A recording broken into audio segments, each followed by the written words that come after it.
Yeah, can you kind of tell us a little bit about your run for city council? Kind of how many seats were there? What was the challenge like, and kind of how successful was your campaign in running for city council?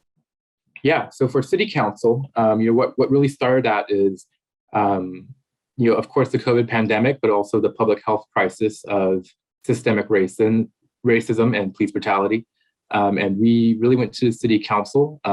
Many young people and other community members and I are really advocating for change, especially since we saw that our community had a police killing of our own, a tragic police killing in 2012. A young 15-year-old named Derek Gaines was tragically killed by one of our police officers, and there had largely been no justice or accountability. And so a lot of a lot of community organizers and I went to city council really advocating for more mental health resources, more accountability measures, and change to ensure that that these tragic instances do not occur again.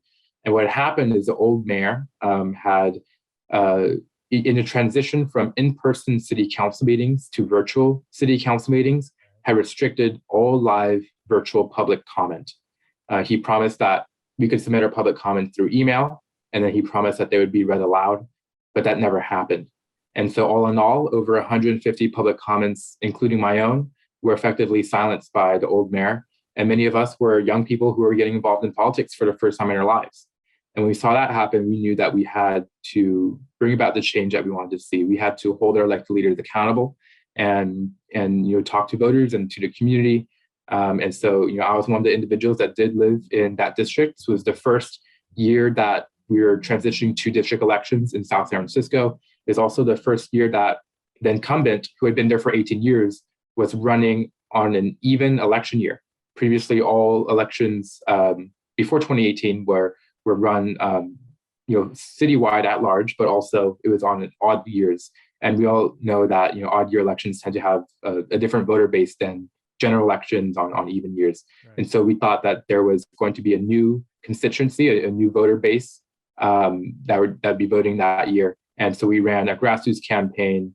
It was a ragtag. We brought together a ragtag team of college students, high school students, and other individuals who were concerned and really wanted change.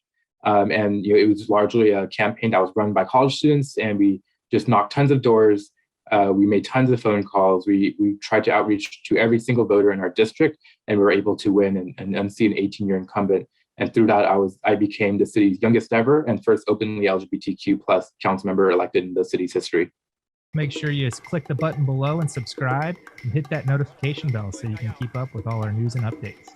Are called dreamers.